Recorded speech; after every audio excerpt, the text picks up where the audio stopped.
Let's look at solving a couple examples of law of sines problems within the side-side angle case where we are given an obtuse angle. So in this first example, we want to solve the triangle where we are given angle B is 120 degrees, side B is 14, and side C is 22. Okay, so let's, again, as always, let's draw our triangle. I'll start with a horizontal line across the bottom. And this time our angle, I always put the angle again in the bottom left corner, but this time our angle is an obtuse angle. So I want to draw an obtuse triangle here. So we have a bottom side, a horizontal bottom side, angle B of 120 degrees is in the bottom left corner. That means the opposite side, B, is 14.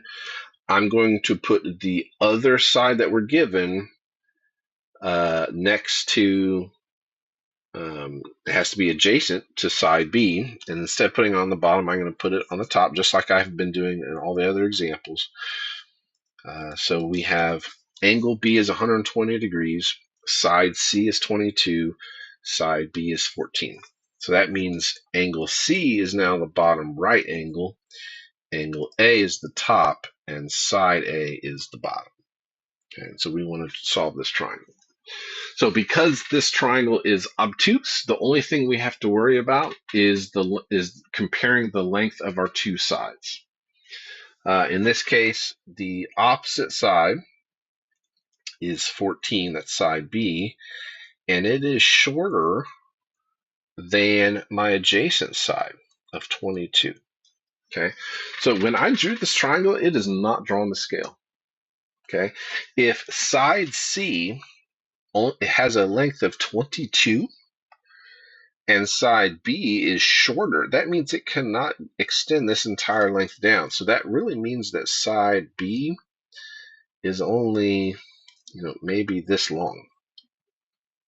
Okay, it's not able to extend all the way down to connect with angle C. Okay, and so this is kind of a situation where there is no solution. And again, that's because the opposite side is shorter than the adjacent side. And that's it, we're done. There's no solution. Okay. All right, let's try another one where hopefully there will be a solution. And so notice this time I just switched around the lengths of the two sides. So we're given angle B is still 120 degrees. Side B is now 22, and side C is now the 14. So I'm going to draw the same kind of picture. Horizontal bottom line. We're going to slant upwards to the left. And this is going to be my obtuse angle B, which is 120 degrees. And then we can connect the two endpoints of those lines. So B is 120 degrees. Side B opposite that is 22. Side C adjacent to that is 14. So side C, angle C is the bottom right. Angle A is the top. Side A is on the bottom. Okay. If we look at, just to kind of compare or to make sure that we are looking at law of sines, we are given the angle and two sides. The angle is not between the two sides. So the angle that's actually between the two sides is angle A. That's the angle between the two sides, and we don't know that. So again, this definitely is a side-side angle because we don't, this is the angle that we would need, angle A, to be between the two sides.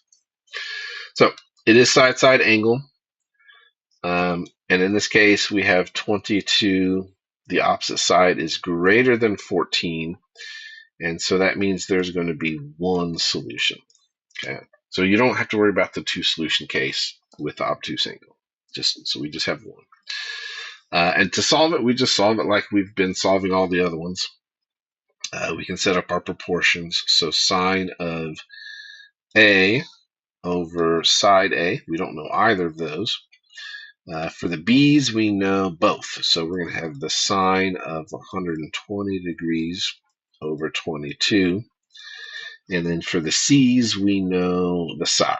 So we'll have the sine of angle C over 14. So of my three fractions, I already know both parts of B, and I know side C. I know nothing for A. So the next thing we're going to find is angle C, because that's the unknown paired with a known. So our proportion will look like the sine of 120 degrees over 22, and that will equal the sine of angle C over 14. If we cross multiply, we'll have 22 sine of angle C is equal to 14 times the sine of 120 degrees. We divide the 22 over to both sides, and we're left with, on the left side, sine of C. To cancel the sine and isolate the C, we have to take the inverse sine of both sides. So C, angle C, is going to be the inverse sine of 14 times the sine of 120 degrees, and that's divided by 22. And if we compute that with our calculator, we get that angle C is going to be 33.44 degrees. And so we can easily find the length of the third angle. Again, that's because the sum of our angles, A plus B plus C, has to be 180 degrees.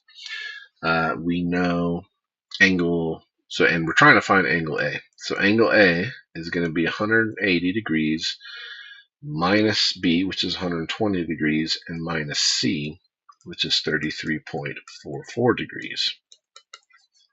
And so we get angle A is going to be equal to 26.56 degrees. So we now know all three angles, and we know two of the sides. So the only thing left to solve for is side A. And so we'll set up our proportion. We have the sine of 26.56, because that's angle A, and we pair that with side A. So sine of 26.56 degrees over A has to equal the sine of, let's use our given values, 120 degrees over 22. If we cross multiply and divide, we'll get that A is going to equal 22 times the sine of 26.56 degrees divided by the sine of 120 degrees. And if we plug that into our calculator, we will get that value. So side A is equal to 11.36. Okay, so those are the three missing values. We found angle A, angle C, and side A.